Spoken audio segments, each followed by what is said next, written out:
할렐루야. 하나님께 속한 여러분들에게 오늘도 하나님의 은혜와 축복이 넘치시기를 소망합니다. 기도하겠습니다. 아버지 하나님 감사합니다.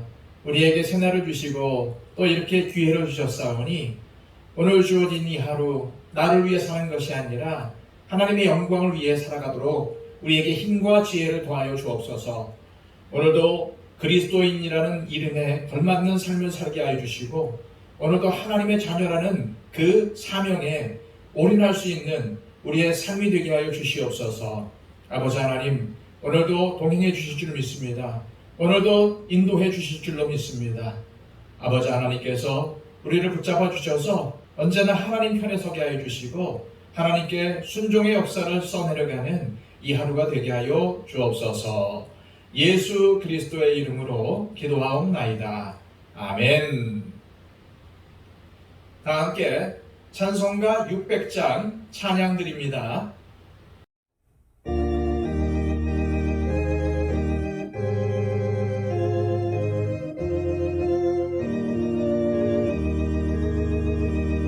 교회의 참된 터는 우리 주 예수라.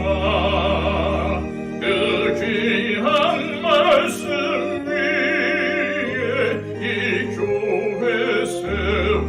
세웠네. 주 예수 강림하사 피 흘려 샀으니 땅 위의 모든 교회 주님의 신부가 온 세계 모든 교회 한 몸을 이루어 한 주님 섬기면서 한 믿음 찾으네. 한 이름 찬송하고 한 성경 읽으며 다 같은 소망 품고 늘 해봤도다. 땅 위의 모든 교회 주 안에 있어서 하늘의 성도들과 한 몸을 이루네. 오 주여 복을 주사 더 성도들 같이 우리도 주와 함께 늘 살게 하소서.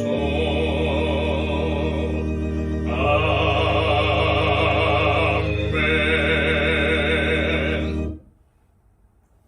이 시간 우리에게 주시는 하나님의 말씀은 신약성경 에베소서 2장 11절에서 22절까지의 말씀입니다. 신약성경 311쪽입니다. 그러므로 생각하라. 너희는 그때에 육체로는 이방인이요 손으로 육체에 행한 할례를 받은 무리라 칭하는 자들로부터 할례를 받지 않은 무리라 칭함을 받는 자들이라. 그때에 너희는 그리스도 밖에 있었고 이스라엘 나라 밖의 사람이라. 약속의 언약들에 대해서는 외인이요 세상에서 소망이 없고 하나님도 없는 자이더니 이제는 전에 멀리 있던 너희가 그리스도 예수 안에서 그리스도의 피로 가까워졌느니라. 그는 우리의 화평이신지라. 둘로 하나를 만드사 원수된 것 곧 중간에 막힌 담을 자기 육체로 허시고 법조문으로 된 계명의 율법을 폐하셨으니 이는 이 둘로 자기 안에서 한 새 사람을 지어 화평하게 하시고 또 십자가로 이 둘을 한 몸으로 하나님과 화목하게 하려 하심이라. 원수된 것을 십자가로 소멸하시고 또 오셔서 먼데 있는 너희에게 평안을 전하시고 가까운 데 있는 자들에게 평안을 전하셨으니 이는 그로 말미암아 우리 둘이 한 성령 안에서 아버지께 나아감을 얻게 하려 하심이라. 그러므로 이제부터 너희는 외인도 아니요 나그네도 아니요 오직 성도들과 동일한 시민이요 하나님의 권속이라. 너희는 사도들과 선지자들의 터 위에 세우심을 입은 자라. 그리스도 예수께서 친히 모퉁이 돌이 되셨느니라. 그의 안에서 건물마다 서로 연결하여 주 안에서 성전이 되어가고 너희도 성령 안에서 하나님이 거하실 초소가 되기 위하여 그리스도 예수 안에서 함께 지어져 가느니라. 아멘. 지난 시간 에베소서 2장의 전반부를 살펴보면서 허물과 죄로 죽었던 죄인들이 하나님의 은혜로 구원받았음을 살펴보았습니다. 오늘 본문은 구원받은 사람들이 예수 그리스도를 통해서 하나님과 화평, 사람들과의 화평을 이루어 하나가 되었다는 사실을 알려주고 있습니다. 11절, 12절 말씀입니다. 그러므로 생각하라. 너희는 그때에 육체로는 이방인이요 손으로 육체에 행한 할례를 받은 무리라 칭하는 자들로부터 할례를 받지 않은 무리라 칭함을 받은 자들이라. 그때에 너희는 그리스도 밖에 있었고 이스라엘 나라 밖의 사람이라. 약속의 언약들에 대하여는 외인이요 세상에서 소망이 없고 하나님도 없는 자이더니. 바울은 에베소 교인들에게 예수님을 믿기 전에 과거 상태를 상기시켜 주고 있습니다. 먼저 바울은 유대인들의 관점에서 말합니다. 예수 믿기 전 에베소 교인들 너희들은 이방인이요 무할례자라는 말을 들었던 사람들이었다는 것입니다. 다시 말해 하나님의 언약 백성인 유대인과는 다른 영역에 있었다는 얘기입니다. 그러면서 바울은 12절에서 5가지를 더 말합니다. 첫째는 그리스도 밖에 있었습니다. 예수님을 영접하기 전이므로 그리스도 밖에 있었다는 말입니다. 둘째로는 이스라엘 나라 밖의 사람이었습니다. 이는 이스라엘 사람들, 즉 유대인들에 의하여 철저히 배제된 이방인이라는 말입니다. 당시 선민의식을 가진 유대인들은 이방인들을 부정한 존재로 보고 상종하지 않았습니다. 셋째는 약속의 언약들에 대하여는 외인이었습니다. 즉 하나님께서 아브라함과 그의 후손들에게 약속하신 복을 받지 못하는 그러한 사람들이었다는 말입니다. 넷째는 세상에서 소망이 없었습니다. 구원의 은총을 받지 못한다면 무슨 소망이 있겠습니까? 다섯째는 하나님도 없는 자들이었습니다. 이는 하나님을 믿지 않는 불경건한 사람이라는 뜻입니다. 이런 상태에 있었던 사람들에게 하나님의 은혜가 임하여 예수 그리스도를 믿게 하시고 믿음으로 구원을 얻게 하셨습니다. 예수님을 모르던 가부와는 완전히 다른 상태가 된 것입니다. 13절 말씀입니다.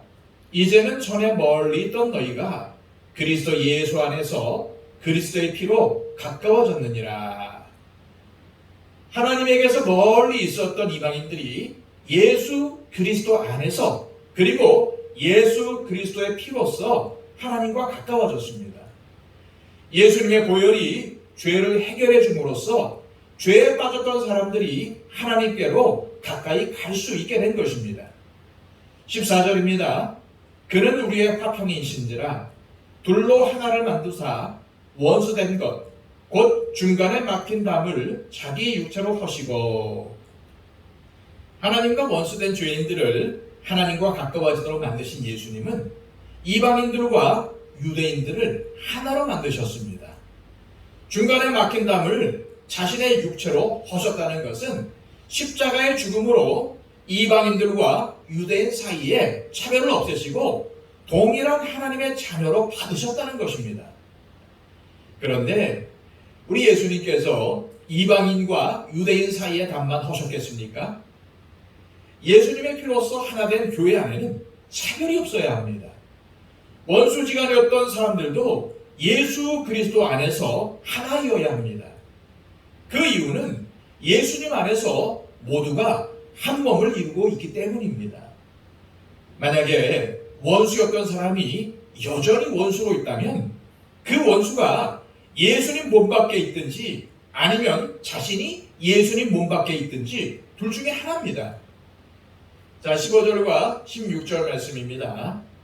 법조문으로 된 계명의 율법을 폐하였으니 이는 이 둘로 자기 안에서 한 세 사람을 지어 화평하게 하시고 또 십자가로 이 둘을 한 몸으로 하나님과 화목하게 하려 하심이라. 원수된 것을 십자가로 소멸하시고. 법조문으로 된 계명의 율법을 폐하신 중요한 이유는 죄인들과 하나님과의 화목을 위함입니다. 하나님을 떠난 죄인은 모두 하나님과 원수입니다. 이 원수 관계를 하나님께서는 독생자 예수님을 십자가에 달려 죽게 하심으로써 허무셨습니다. 17절, 18절입니다. 또 오셔서 먼 데 있는 너희에게 평안을 전하시고 가까운 데 있는 자들에게 평안을 전하셨으니 이는 그로 말미암아 우리 둘이 한 성령 안에서 아버지께 나아감을 얻게 하려 하심이라. 또 오셔서에서 오신 분은 예수님께서 보내신 성령님이십니다. 예수님께서 부활 승천하신 후에 제자들은 예수님의 명령에 따라 복음을 전파했습니다. 그들이 복음을 전파할 때에 예수님께서 보내신 성령께서 역사하셔서 사람들에게 평안을 전하셨습니다. 먼 데 있는 너희는 이방인들을 가리키며 가까운 데 있는 자들은 유대인들을 가리킵니다. 성령님께서 이방인과 유대인들에게 평안을 전하신 이유는 이 둘이 예수님 안에서 평안, 즉 화평을 이루어 하나님께 나아갈 수 있도록 하기 위해서였습니다.